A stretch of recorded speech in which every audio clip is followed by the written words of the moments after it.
नमस्कार दोस्तों, steno help PP में आप सभी का स्वागत है। दोस्तों, थंबनेल में आप पढ़ चुके हैं कि एसएससी हमारी स्किल टेस्ट की जो कॉपी है वो कैसे चेक करती है। तो ये इंटायर वीडियो उन बच्चों के लिए काफ़ी इंपॉर्टेंट है जो 2020 का एग्ज़ाम देने वाले हैं, और विशेषकर जो पहली बार एग्ज़ाम देने वाले हैं उन बच्चों के लिए काफ़ी महत्वपूर्ण है। चाहे हिंदी हो चाहे इंग्लिश मीडियम हो, दोनों के लिए काफ़ी इंपॉर्टेंट है। As you know, SSC takes English and Hindi stenography test, दोनों भाषाओं में टेस्ट लेती है, इंग्लिश और हिंदी स्टेनोग्राफी में।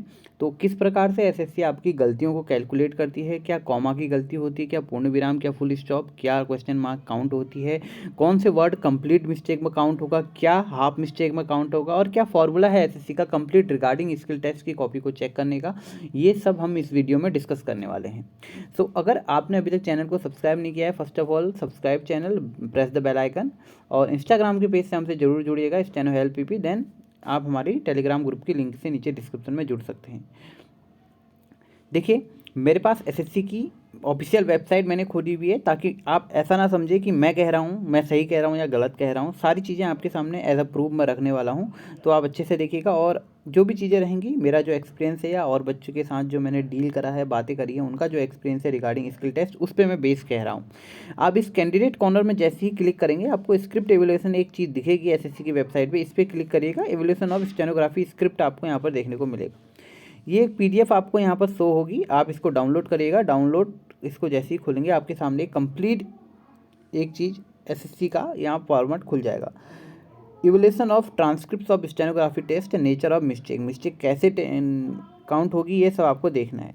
एज यू नो, एसएससी ने कुछ क्राइटेरिया रखा हुआ है कि जो स्किल टेस्ट है ये आपका क्वालिफाई नेचर का है। क्वालिफाई नेचर का है, दैट्स मीन आपको एक परमिसेबल आपको लिमिट दी गई है, उससे कम अगर आपके मिस्टेक्स आती हैं then you will be qualify. अगर उससे ज़्यादा आ जाती है तो आप नॉट क्वालिफाई में आ जाएंगे, ठीक है।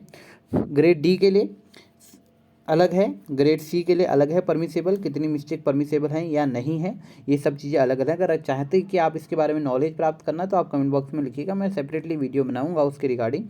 तो यहाँ पर दोनों कैटेगरी के लिए इसे क्लियर कर लीजिए। Grade C and grade D के लिए परमिसेबल जो मिस्टेक्स हैं दैट इज़ डिफरेंट, और इवन कैटेगरी वाइज भी डिफरेंट करी गई है। यूआर के लिए कैटेगरी अलग है, एससी एसटी के लिए अलग है, तो ऑल द थिंग्स सबके लिए अलग, ओबीसी के लिए अलग। तो इस प्रकार से मिस्टेक्स की भी जो आपकी यहाँ पर परमिसेबल लिमिट है वो भी अलग अलग रखी गई है। अब हम बात करते हैं कौन सी मिस्टेक फुल मानी गई है, कौन सी मिस्टेक हाफ मानी गई है। इवन आप एक वर्ड को यहाँ पर देख लीजिए, यहाँ पर लिखा गया है, इसी हम सेंटेंस को पूरा ले लेते हैं, चाहे हिंदी हो चाहे इंग्लिश हो, किसी इसी प्रकार का होगा। एक सेंटेंस आपके सामने ये पूरा लिखा है, evolution of transcript of stenography test, nature of mistakes. इसको हम पूरा डील करेंगे। पहला मिस्टेक है फुल मिस्टेक कब काउंट होगी। फुल मिस्टेक मीन्स है, जैसे आपने कोई वर्ड करा तो एक यहाँ पर लिखा हुआ है, एवरी ओमिशन ऑफ वर्ड और figure in case of group of words is omitted mark as many mistakes as the actual number of word omitted. इसका कहने का मतलब है, अगर आप इस हमारे जो ऊपर सेंटेंस हमने बोला एवोल्यूशन ऑफ ट्रांसक्रिप्शन, तो इसमें से अगर आप ऑफ को हटा देते हैं तो आपकी पूरी एक मिस्टेक काउंट होगी। अगर आपने एक ऑफ को हटाया तो आपकी पूरी मिस्टेक काउंट होगी। या कोई फिगर हटा देते हैं, सेंस यहाँ पर अगर जैसे यहाँ पर डैश का फिगर बना हुआ है, अगर आप इस डैश को हटा देंगे तो that will be also one mistake. अगर डिक्टेटर ये बोल रहा है डैश लगा के या कुछ ऐसा बोल रहा है, तब की बात कह रहे हैं। अभी इस सेंटेंस के अगर परिप्रेक्ष्य में हम देखें तो यहाँ पर अगर आप ऑफ को हटा दें तो कंप्लीट मिस्टेक काउंट होगी, डैश को भी हटा देते हैं तब भी आपकी एक मिस्टेक और एक मिस्टेक काउंट होगी, कंप्लीट मिस्टेक यहाँ पर काउंट होगी। Every omission of word and और figure in case of group of words is omitted marks as many mistakes as was the actual. जैसे अगर हम हिंदी में भी बोलते हैं तो राम खाना खाता है, अगर वहाँ पर वर्ड आता है राम खाना खाता है, और अगर आप खाना यहाँ से हटा देते तो एक पूरी मिस्टेक आपकी ये काउंट होगी, ठीक हो गया। दूसरा सेंटेंस कहता है, every substitution of a wrong word और figure the number of mistake will be equal to the number of words figures dictated which have been replaced substituted by other words and figures. However, if a figure are written and correctly either in a numerical or words both, ठीक हो गया। ये कहना चाहता है कि अगर जैसे कोई वर्ड आपका फिगर या नंबर रिटर्न करा गया है, जैसे उसने बोला कि 200 रुपीज़ बोला है, अगर आप 200 को 2 को ऐसे लिख रहे हैं या 2 को ऐसे लिख रहे हैं, तब भी आपका वो काउंट मिस्टेक में काउंट नहीं होगा। दैट्स मीन अगर कोई नंबर बोला जाता है उसको आप न्यूमेरिकल लिख रहे हैं या आप उसको वर्ड्स में लिख रहे हैं तो वो आपकी मिस्टेक में काउंट नहीं होगा। इसको आप यहाँ पर क्लियर कर लीजिए। दूसरी चीज़ जो इसमें स्टार्टिंग में लिखी हुई है, अगर आप किसी वर्ड को सब्स्टिट्यूट कर रहे हैं, सब्स्टिट्यूट मीन्स अगर आप यहाँ पर स्टेनोग्राफी की जगह स्टेनो लिख दे रहे हैं या टेस्ट की जगह आप एग्ज़ाम लिख रहे हैं तो ये एक मिस्टेक काउंट होगी। आपने सब्स्टिट्यूट करा है और एक नया वर्ड जोड़ा है, सब्स्टिट्यूट करा है और एक नया वर्ड का एडिशन करा है, तो यहाँ पर एक मिस्टेक काउंट होगी। ये नहीं कि आपने एक का सब्स्टिट्यूट करा है, एक मार्क्स यहाँ कटा, एक नंबर ऐड करा है तो एक नंबर ऐसा करा, नहीं। अगर आपने टेस्ट की जगह एग्जाम लिखा है तो यहाँ पर एक वर्ड माना जाएगा कि आपने सब्स्टिट्यूट करके नया वर्ड जोड़ा है, तो एक मिस्टेक आपकी यहाँ पर काउंट होगी। हिंदी में भी अगर हम, जैसे मैं बोलूँ राम खाना खाता है, तो अगर आपने राम ने खाना की जगह खेलता है लिख दिया है, राम खेलता है, तो खेलता आपकी एक वर्ड यहाँ पर काउंट होगी, ठीक है। और अगर आप नंबर लिख रहे हैं, वो हम पहले डिस्कस कर चुके हैं, नंबर में एक ही मिस्टेक काउंट होगी। Every additional of a word of a figure और a group of words and figure not occurring in the dictated passage. अगर डिक्टेटेड पैसेज में कोई वर्ड नहीं है और आप एडिशनली उसे ऐड कर रहे हैं, that will also count as a mistake और फुल मिस्टेक। जैसे अगर यहाँ पर हम पूरे कहानी में लिख रहे हैं evaluation of transcript of stenography test and exam भी अगर आप प्लस आगे लिख दे रहे हैं, अगर आप इसके आगे एग्जाम भी लिख दे रहे हैं, तो आपकी ये फुल मिस्टेक काउंट होगी। हिंदी में भी अगर हम बात करते हैं, खाना राम द्वारा खाया गया, अगर उसने ऐसा बोला है और आप लिख रहे हैं खाना राम द्वारा खाया गया, और भी अगर आप ऐड कर दे रहे हैं तो आपकी और मिस्टेक के रूप में काउंट होगी। तो फुल मिस्टेक के यहाँ पर 3 टॉपिक्स हैं जो आपकी full mistake as a full mistake count होगी। फर्स्ट ऑफ ऑल, अगर आप किसी वर्ड को गायब कर दे रहे हैं।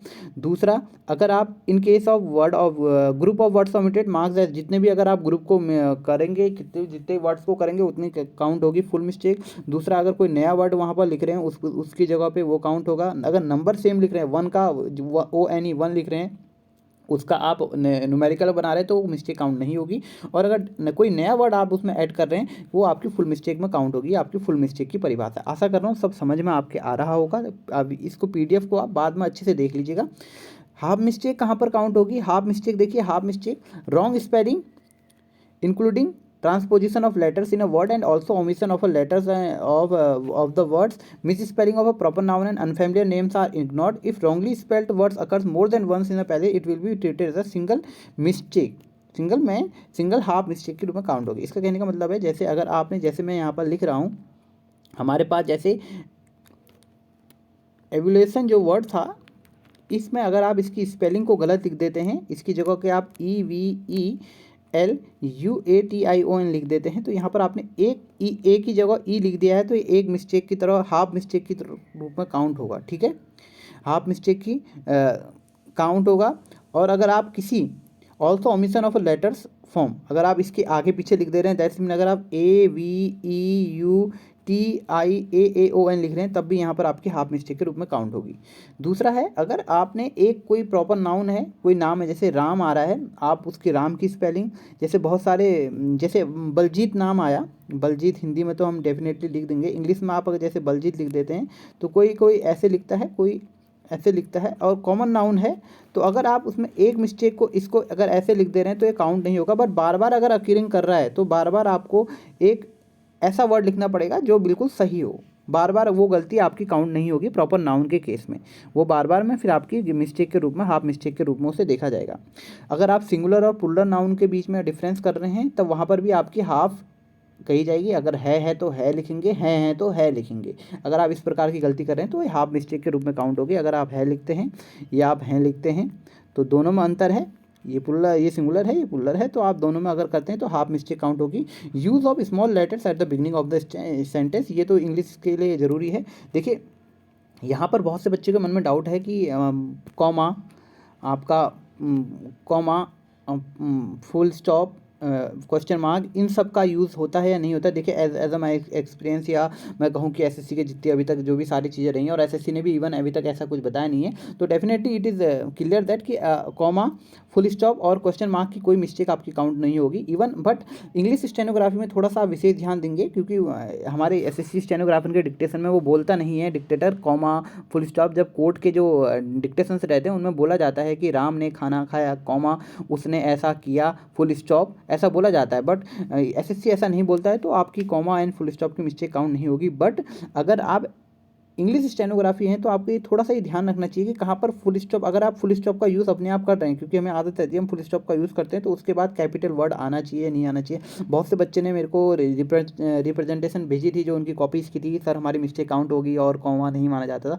बट वो भूल गए कि अगर आपने फुल स्टॉप लगा दिया है उसके बाद कैपिटल लेटर लिखना जरूरी होता है, वो ऐसा नहीं लिखते हैं और वो स्मॉल लेटर से ही सेंटेंस को आगे बिगिन कर देते हैं, क्वेश्चन मार्क लगाते हैं उसके बाद स्मॉल लेटर से ही आगे बिगिन कर देते हैं, तो वहाँ पर प्रॉब्लम क्रिएट हो जाती है। तो इट इज़ क्लियर दैट कि अगर आप फुल स्टॉप लगा रहे हैं या आप आपका जो इंग्लिश के ग्रामर के रूल हैं कहाँ पर कैपिटल वर्ड आना है इसको आप ध्यान रखिएगा, वहाँ पर आपकी हाफ मिस्टेक काउंट होगी। ठीक है, नोट यहाँ पर स्पेशली लिखा हुआ है, more than one error in a single word, all the errors are counted be total mistakes of the counted a single word should be exceeded full one mistake. जैसे अगर आप देख रहे हैं कि एक वर्ड में, जैसे हमने इसी वर्ड को लिया था, इस वर्ड में अगर आपने एरर लिख रहे हैं, जैसे एक तो आपने ई लिख दिया, LUTAITION ऐसे लिख दिया, तो इसमें दो मिस्टेक होगी, तो ये एक ही मिस्टेक के रूप में काउंट होगी, दो अलग अलग मिस्टेक इसमें काउंट नहीं होगी। ठीक है, every passage will be accompanied by list of words which may be spelled and written in more than one form, all the spellings form of words will be acceptable and not counted as, for example the words honourable. जैसे English में आप लोग जानते हैं कि honourable को बहुत तरीके से लिखा जाता है, तो आप यहाँ पर देख सकते हैं ऑनेबल को आप इतनी तरीके से लिख सकते हैं, ऐसे लिख सकते हैं, HONA अपोस्ट्रोफिक एस लगा के फिर HON लिखते हैं, हाफ में लिख सकते हैं, HON भी लिख सकते हैं, तो there are lot of forms of honourable, तो यहाँ पर मिस्टेक काउंट नहीं होगी, दैट ऑल आर एक्सेप्टेबल। ठीक है, तो इस चीज़ को थोड़ा सा ध्यान रखिए, specially that is mention on here कि candidates are not penalise for any type of errors और mistake other than those described above.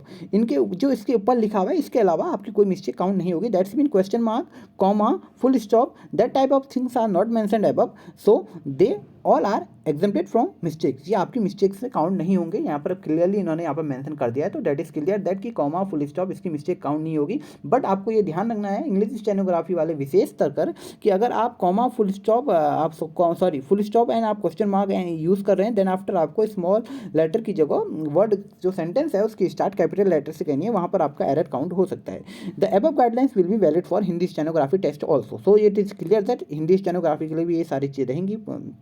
क्या है गलती है, अगर आप छोटी ई की मात्रा बड़ी ई की मात्रा लगाते हैं तो आपकी हाफ मिस्टेक काउंट होगी, दैट इज़ क्लियर हो गया है, क्योंकि उन्होंने पहले लिखा हुआ, अगर स्पेलिंग मैटर है स्पेलिंग में है, अगर आप प्लुरल की जगह सिंगुलर लिख रहे हैं तब भी आपकी हाफ मिस्टेक काउंट होगी, अगर आप वर्तनी में अशुद्धि कर रहे हैं तब आपकी वो हाफ मिस्टेक काउंट होगी, अगर आप किसी वर्ड शब्द को ही नया ले आ रहे हैं तो फुल मिस्टेक के रूप में काउंट होगी। आशा करता हूँ कि ऑल द थिंग्स जो हमने डिस्कस करी दैट विल बी क्लियर, आपको यहाँ पर क्लियर हो चुका होगा SSC कैसे अपनी स्टेनोग्राफी के स्किल की कॉपी को चेक करती है। फर्दर अगर आपकी इवन और के डाउट्स रहते हैं तो हम आपके साथ हैं, आप कमेंट बॉक्स में लिखिएगा, हम आपके डाउट्स को क्लियर करने की कोशिश करेंगे। Once again I am requesting to you कि आप हमारे चैनल को सब्सक्राइब जरूर कर लीजिए। हाँ, एक इंपॉर्टेंट बात, बहुत से बच्चों की स्पीड नहीं बढ़ रही है, आज मैंने कल ही आपको बताया था कि अगर आप स्पीड बढ़ाना चाहते हैं हिंदी मीडियम वाले बच्चे, विशेषकर नीचे मैंने डिस्क्रिप्शन में एक बुक की लिंक दे रखी है, that will very useful for you, तो आप उस बुक की लिंक को जरूर खोलिए, आपकी स्पीड बढ़ाने में बहुत ज़्यादा महत्वपूर्ण वो रहेगी और स्किल टेस्ट के लिए आपको बहुत फ़ायदा करने वाली है वो बुक, आप उसको देख सकते हैं। इंस्टाग्राम से आप जरूर जुड़ जाइएगा, स्टेनो हेल्प पीपी के नाम से है। Thank you so much, bye bye, take care, all the best.